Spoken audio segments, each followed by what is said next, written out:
오늘 본문 말씀을 보면 우리가 너무나도 좋아하고 자주 암송하고 의지하는 그런 말씀 한 구절이 있습니다. 다른 말씀도 다 좋습니다.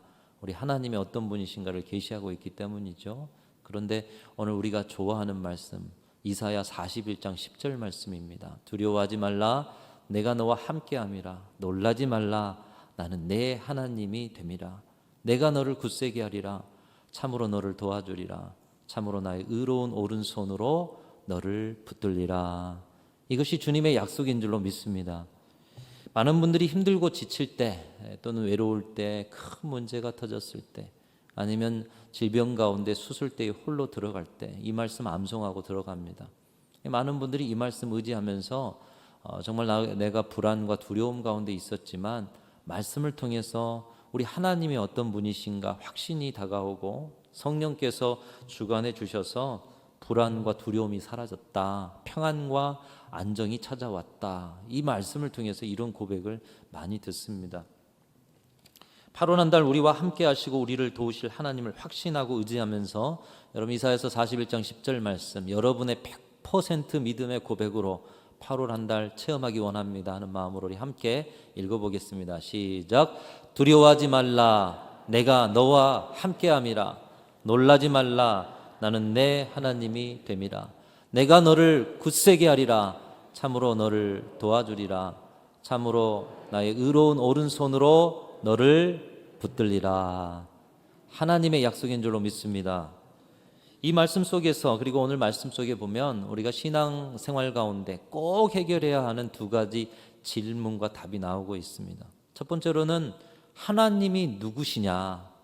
여러분, 하나님이 누구시냐는 이 질문에 대해서 여러분만의 답을 가지실 수 있기를 주님의 이름으로 축원합니다. 하나님이 누구이신지 모르고 신앙생활 한다는 것, 그처럼 우스꽝스러운 일이 없습니다. 신앙에 있어서 우리가 믿는 대상인 하나님이 누구이신지를 아는 것은 절대적으로 중요한 일입니다. 하나님을 알면 알수록 믿음이 강해지며 하나님을 알면 알수록 담대함과 확신과 평안함이 우리의 심령 속에 가득히 차오르는 것입니다. 여러분의 마음에 불신이 되고 의심이 되고 신앙에 확신이 없고 매번 주님 안에서 거한다고 하는데 문제만 터지면 넘어지는 이유가 뭐냐? 하나님이 누구이신지를 모르기 때문인 것이에요. 하나님을 알지 못한다면 우리는 모르는 분을 의지하고 모르는 분을 찬송하고 모르는 분께 기도하고 모르는 분께 인생을 맡기며 산다라고 오늘 이 아침에도 예배하고 찬송하고, 얼마나 우스꽝스러운 일입니까? 특히 인격적 관계로 다가오신 하나님을 믿는 기독교 신앙에 있어서 하나님을 알아가는 것은 반드시 여러분의 하루하루 일상 속에서 있어야 할 일인 것입니다. 그러면 어떻게 하나님을 알 수가 있습니까? 이 세상에 하나님에 대해서 하나님께서 직접 소개해 주신 책이 한 권밖에 없습니다. 여러 책이 있으면 참 공부 많이 해야 되니까 힘든데 하나님이 그런 건 줄 알고 우리에게 한 권밖에 안 주셨어요. 한 권만 공부하시면 돼요. 무슨 책이죠? 성경책이에요. 하나님이 직접 성령의 감동을 통해서 우리에게 주신 책, 성경책. 여러분, 하나님을 알고 싶다면 성경책을 펼쳐 읽으십시오. 하나님을 알고 싶다라면 성경책을 펼치실 테지만 여러분, 지난 한 주간에 하나님을 알고 싶으셨습니까? 하나님을 의지하고 싶으셨습니까? 그러면 성경책을 펼쳐 읽어야 하는 거예요. 하나님을 알 길이 없으니까요.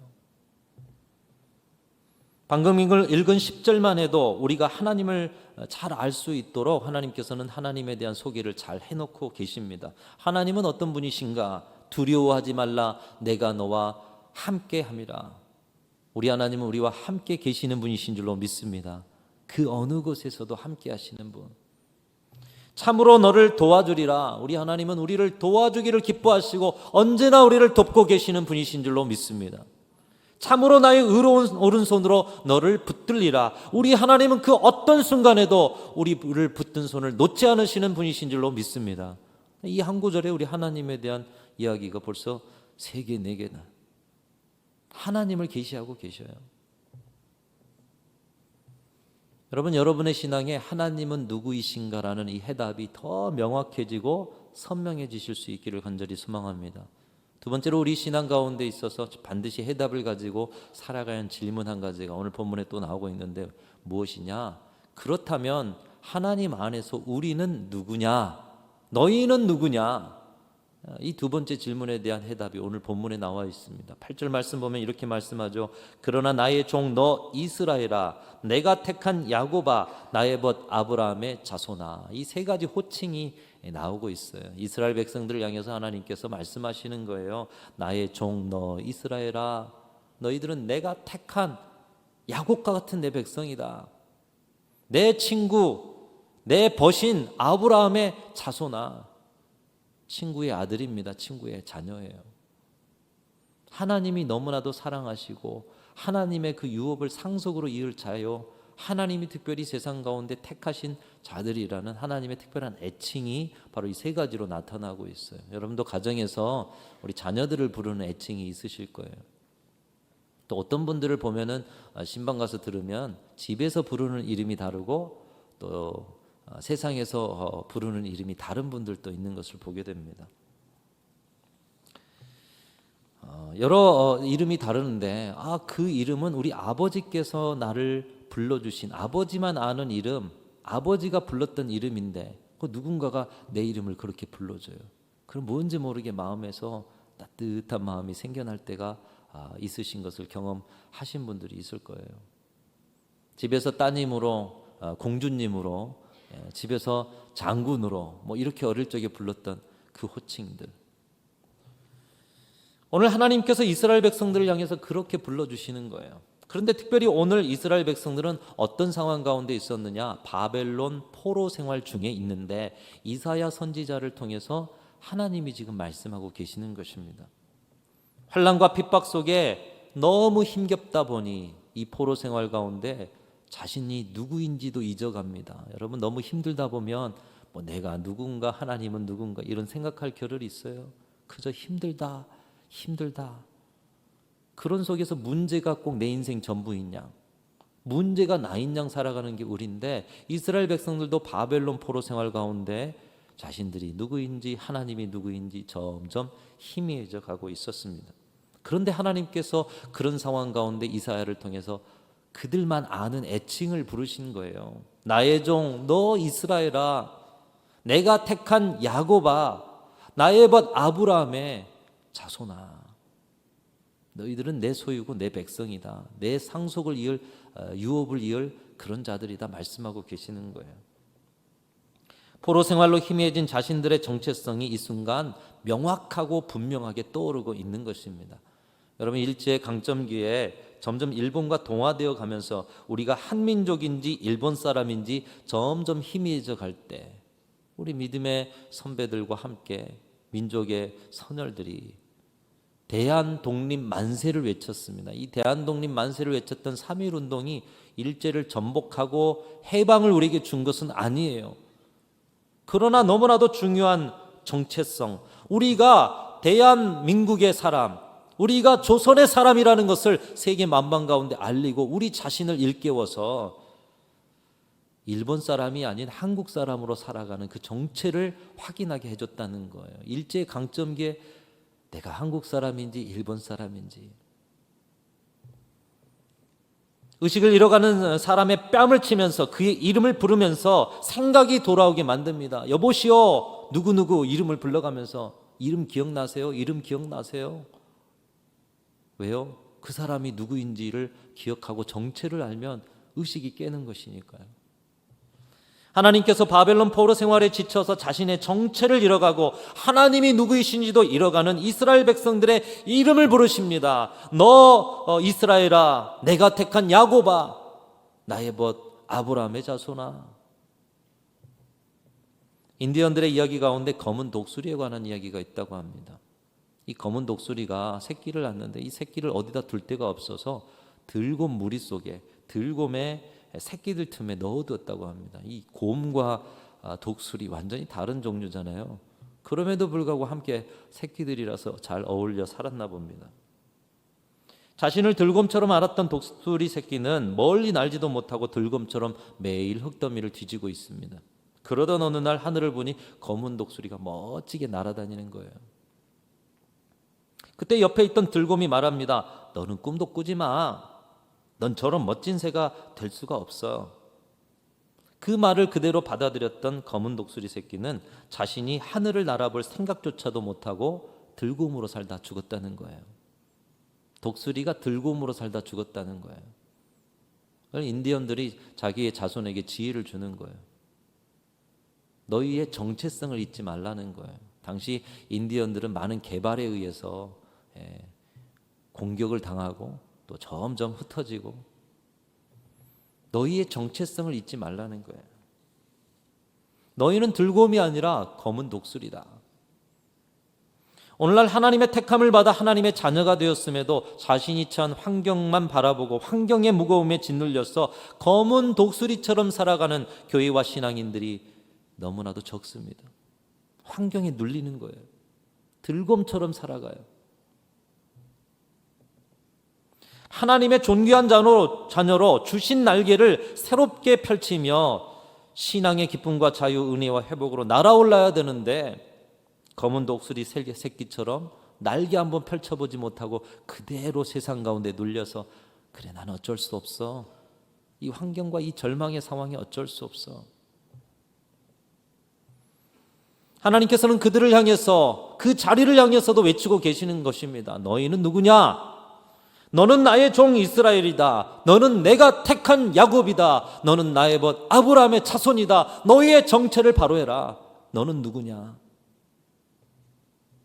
그런데 이 말씀이 이사야를 통해서 전해주고 있는 때는 앞에서 말씀드렸지만 예루살렘이 멸망하고요, 예루살렘 성전이 무너지고요, 그 후에 바벨론 포로 생활 가운데서 이 말씀이 선포되고 있는 거예요. 쉽게 말하자면 인생과 신앙의 장마와 집중호우가 왔습니다. 이렇게 폭염과 태풍이 몰려오는 그런 때에 하나님이 말씀하시는 거예요. 너희는 누구고 나는 누구다. 그런데 생각해 보면, 아니 봄과 같이 평온한 날, 가을과 같이 풍요로운 날, 하나님이 이 말씀해 주면 얼마나 좋았을까. 왜 하나님은 하필이면 장마와 집중호우, 폭염과 태풍이 몰려오는 그 자리에서 너희는 누구고 나는 누구다 이렇게 말씀하시는 것일까? 왜 하나님께서는 그렇게도 사랑하시는 자기 백성들을 바벨론에게 멸망시키고 인생과 신앙의 힘든 시간을 보내게 하시면서 너희는 내 백성이다, 나는 내 하나님이다, 어떻게 보면 참 야속하지 않습니까? 결론부터 말씀드리면 이 말씀을 평안한 자리에서도 하나님은 하고 계셨다는 거예요. 이스라엘 백성들을 약속의 땅, 젖과 꿀이 흐르는 땅 가나안으로 인도하신 분이 누구입니까? 그 땅을 나누어 주시고 정복하게 하시고 나누어 주시고 그 땅에서 평온하게 살게 하셨습니다. 그 평온할 때도 하나님은 말씀하셨어요. 너는 나의 종 이스라엘이다. 너는 내가 택한 야곱이다. 너는 나의 벗 아브라함의 자손이다. 그 평안할 때도 말씀하셨어요. 그런데 그들은 평안하고 풍요로울 때 하나님의 말씀을 듣지 못했어요. 그리고 이제 바벨론에 멸망하여 고통당할 때에야, 평안할 때 언제나 계속해서 들려줬던 그 음성을 이 고통의 자리에서야 듣고 있는 것입니다. 고통의 자리에서 귀가 열린 거예요. 고통이 그들을 깨우쳐 준 것입니다. 그나마 지금이라도 하나님의 음성을 들으니 다행입니다. 그들이 누구고 하나님이 누구이신지 알게 되어 다행인 것이에요. 미국의 수종교회를 세우고 1980년대 부흥을 이끌었던 로버트 슐러 목사님이란 분이 실패의 은혜에 대해서 이야기를 하면서 이런 이야기를 썼습니다. 아마 실패 속에서 당신이 꾼 꿈 속에서 이야기이지 않을까 생각이 됩니다. 절벽에 가까이 나를 부르셔서 다가갔습니다. 하나님이 절벽으로 자신을 부르셨대요. 다가갔더니 절벽 끝에서 더 가까이 오라고 하셔서 더 나아갔습니다. 그랬더니 절벽에 겨우 발을 붙이고 서 있는 나를 절벽 아래로 밀어버리시는 겁니다. 물론 나는 그 절벽 아래로 떨어졌습니다. 그런데 나는 그때까지 내가 날 수 있다는 것을 몰랐습니다. 여러분, 우리 하나님은 당신에게 하나님은 절벽에서 밀어버리시는 하나님이래요. 근데 왜 밀었는가 보니 자기가 날개가 있었다는 걸 그때서야 알았다는 거예요. 날 수 있었다는 것을 그때서야 알았다는 거예요. 이스라엘 백성들이 바벨론에게 멸망당한 것은 그들 자신의 죄악 때문이었습니다. 하나님께서는 사람 막대기와 인생 채찍을 쓰셔서 그들을 절벽으로 떨어뜨리셨습니다. 이제 바벨론 포로가 되어서 절망 속에서 점점 의식이 희미해져 갔는데, 그런데 그 절벽 아래서 하나님의 소리가 들리는 거예요. 너희는 들곰이 아니라 독수리다. 너는 나의 종 이스라엘이고 너는 내가 택한 야곱이고 너는 나의 벗 아브라함의 자손이다. 날개를 펼쳐 날자. 절망의 상황 속에서 정체를 잃어버리고 하나님을 향한 신앙도 잃어버리는 그런 어리석은 사람이 되지 말자. 우리 하나님이 그들을 부르시는 거예요. 국내 굴지은행에 민 씨라는 지점장님이 계셨습니다. 은행 설립위원으로서 아주 대단한 역할을 함께 했던 실력 있는 분이셨어요. 그런데 이분이 일본 오사카 지점으로 발령받아서 해외 근무를 이제 하게 되는데, 이 국내에서 잘 나갈 때와는 달리 해외에서 부진해서, 이 실적에 부진해서 실패하게 되었습니다. 그래서 국내로 다시 호출이 돼가지고 국내 다른 지점 하나를 맡겨줘서 거기서도 하는데 이 실패가 계속 이어지는 거예요. 거기서도 실적을 못해서 실패하고, 후에는 징계의 의미로서 금융연수원 파견 연수를 명받습니다. 그래서 금융연수원에 가서 공부하고 와라. 당신 지점장 자격이 없다. 아니, 그 은행을 함께 설립했던 사람인데요. 이전에는 자기가 실력 있는 사람인 줄 알았어요. 잘나고 능력 있는 줄 알았습니다. 그런데 2번 실패하고 연수원에 가서 연수를 받는 그런 상황이 되자 이제 비로소 하나님 앞에 기도하는 거예요. 하나님, 저는 인생의 실패자입니다. 하나님, 저는 인생의 밑바닥에 있습니다. 하나님, 저를 도와주세요. 저와 함께 해주세요. 여러분, 믿는 자에게 가장 큰 축복은 인생의 나락에 떨어져도 우리가 할 수 있는 일이 있다라는 거예요. 세상 사람들은 인생의 나락, 실패의 자리에 떨어지면 더 이상 의지할 게 없잖아요. 자신이 실패해서 나락에 떨어졌는데, 근데 우리는 그 자리에서 할 수 있는 게 있어요. 바로 기도라는 것입니다. 하나님은 그 자리도 함께 계시기에 기도할 수 있는 것. 이분은 개인적으로 철저하게 실패의 자리로 떨어졌지만 실패를 통해서 기도 생활을 회복하게 되었습니다. 그리고 하나님의 은혜를 사모하면서 성경의 말씀도 더 열심히 공부해 나갔습니다. 그렇게 공부하며 준비하는 시기에 마침 본사 명동 지점장 자리가 나오게 되어서 그 명동 지점장으로 발령을 받게 되었다고 합니다. 명동 지점장 발령을 받아서 책상에 앉는 순간 가장 먼저 2손 모으고 하나님 앞에 기도하는 것이에요. 하나님, 이 명동 지점장은 하나님이십니다. 이제 이 지점의 주인은 하나님이시니 하나님의 뜻대로 세워 주옵소서. 이전과 완전 다른 태도죠. 지점장이 되어서 더 바빠지게 되었음에도 오히려 새벽 기도를 시작합니다. 날마다 새벽 기도를 드린 후 출근을 하고 일을 결정할 때마다 하나님 앞에 기도를 드렸습니다. 감사하게도 하나님이 은혜를 베풀어 주셔서 300개 지점 중에 1등을 차지하게 되었다는 것이에요. 그가 은행에 근무한 지 30년 만에 가장 좋은 성적을 거두어서 은행장의 자리에까지 오르게 되신 분. 여러분, 이 말씀의 초점은 뭐냐? 은행장의 자리에 앉았다, 성공했다, 이게 아닙니다. 실패를 통해서 하나님을 붙들었더니 그의 인생에 온전한 회복을 주셨다는 거예요. 그 실패의 자리에서 도대체 나는 누구지? 엎드려 기도하는 거예요. 나는 하나님의 사람이었구나. 내 인생의 주인은 하나님이셨구나. 하나님이 일을 행하셔야 되는구나. 실패의 자리에서, 절벽에서 떨어져 그것을 깨닫고 그 삶을 회복했다라는 거예요. 인생에 있어서 한번 성공적인 삶으로 하나님께 영광 돌리는 것도 좋지만 하나님이 그보다 더 원하시는 것이 있다는 거예요. 여러분의 인생, 세상에 말하는 성공도 중요하겠지만 하나님은 실패와 성공, 이것보다 더 중요하게 여기시는 것이 있다는 거예요.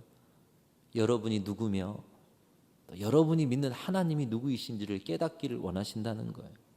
그리고 여러분의 인생 가운데 모든 것이 합력하여 선을 이루시는 하나님을 체험하기를 원하시는 것, 그것이 하나님께서 실패의 자리 가운데 이 지점장님에게 주신 것이요, 우리에게도 원하시는 것이라는 것입니다.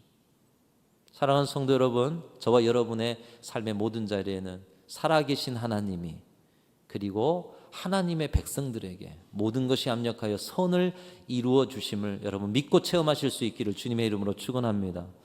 로마서 8장 28절 말씀 여러분 좋아하시는 말씀일 거예요. 하나님을 사랑하는 자, 그의 뜻대로 부르심을 입은 자들에게는, 따라합니다. 모든 것이 합력하여 선을 이루느니라. 절망의 자리, 여러분 이번 8월에 폭염이 계속될 거예요. 이것도 합력하여 선이 될 줄 믿습니다. 장마와 집중호우, 피해도 돼요. 피해도 있어요. 힘겨움도 있었어요. 여러분 그러나 우리의 믿음은 그 자리에서 우리는 누구인가? 하나님은 누구이신가? 모든 것이 합력하여 선이 되는 자리로 치료를 인도해 주셨어요. 폭풍 속이라도 폭염 속이라도 이 은혜가 있다라면 우리는 그 자리에서 나는 누구이고 하나님은 누구이신가를 깨닫기 위해서 그 폭풍과 폭염 속으로 들어가야 할 것입니다. 평안한 날, 기쁜 날이 우리에게 중요한 것이 아니라 믿는 자는 폭풍과 폭염 속에서도 내가 하나님의 백성이지, 우리 하나님 살아계시지, 모든 것이 합력하여 선을 이루는 하나님의 역사가 있다면 그 자리로 들어가야 할 것입니다. 이 지점장님이 아무런 문제 없이 세상적 성공을 했다라면 그것은 하나님의 선이 될 수가 없습니다. 하나님 앞에 엎드리지도 않았을 것이며 이런 하나님의 손길을 체험할 수도 없었을 것이기 때문입니다. 이 고난의 과정을 통해서 자신이 실패의 자리에서 일어선 것도 감사할 일이지만 하나님께 엎드리고 하나님의 거대한 손이 자신의 인생을 향해 움직이고 있다는 것을 체험하는 것, 이보다 더 큰 복이 어디 있겠습니까? 근데 그것을 실패의 자리에서 경험한 거예요. 폭염의 자리에서 경험한 거예요. 하나님이 이 아픔의 과정을 통해서 자신이 세상에 속한 사람이 아니라 자신은 하나님의 자녀요, 하나님의 사람이요, 하나님의 백성임을 깨달아 알고 그렇게 살기를 원하셨던 것입니다. 바로 그 자리에서 너는 나의 종이다, 너는 내가 택한 야곱이다, 너는 나의 벗 아브라함의 자손이라고 말씀해 주신 것이에요. 여기에서 우리에게 원하시는 하나님의 뜻을 깨닫게 됩니다. 우리는 우리 인생과 신앙에 장마와 집중 호우가 없고 폭염과 태풍도 없기를 바라지만 하나님이 원하시는 것은 조금 우리와 다르다는 거예요. 하나님이 원하시는 것은 그 장마와 집중호우, 폭염과 태풍 속에서도 우리가 누구인가, 하나님이 누구이신가, 이것을 더 깨달아 알기를 원하신다는 것입니다. 교회를 향해서도 마찬가지입니다. 과정에 아픔과 힘겨움이 없는 교회도 좋겠지만 그것보다 더 중요한 것은 교회가 무엇인가, 우리가 누구인가, 우리 순천중앙교회는 어떤 교회예요? 우리 가운데 역사하시는 하나님은 어떤 하나님이신가를 깨달아 아는 것, 이런 문제가 없는 것보다 더 중요한 게 바로 그것이라는 거예요. 우리 지난 역사 가운데 하나님께서는 우리에게 합력하여 선이 되신 하나님의 놀라운 역사와 함께 우리가 누구인지 그리고 하나님은 어떤 분이신지를 깨닫게 하신 줄로 믿습니다. 그래서 우리 인생 가운데 복되게 하신 자리, 교회와 우리 인생의 폭염 속에서도 우리를 복되게 하신 하나님을 체험하게 되는 것입니다. 주님은 오늘 또 우리에게 따뜻한 음성으로 부르고 계십니다. 너희들은 들곰이 아니라 독수리 새끼들이다. 너희는 나의 종 이스라엘이고 내가 택한 야곱이다. 너희는 나의 벗 아브라함의 자손이다. 내 소유된 백성이다. 두려워하지 말라. 내가 너와 함께한다. 놀라지 말라. 나는 내 하나님이다. 내가 너를 굳세게 하겠다. 참으로 너를 도와주겠다. 참으로 나의 의로운 오른손으로 너를 붙들겠다. 오늘 이 말씀 속에서 주신 약속 붙들고 여러분이 살아가는 8월 한 달도 이 하나님을 더욱더 알아가고 여러분 자신의 정체를 더욱더 알아가면서 합력하여 선이 되게 하신 하나님의 놀라운 역사를 체험하는 귀한 한 달이 되실 수 있기를 주님의 이름으로 축원합니다. 그런 은혜가 넘쳐나는 한 달로 여러분의 삶 속에서 날마다 역사하시는 하나님을 만나며 살아가는 귀한 은혜가 있으시기를 간절히 소망합니다.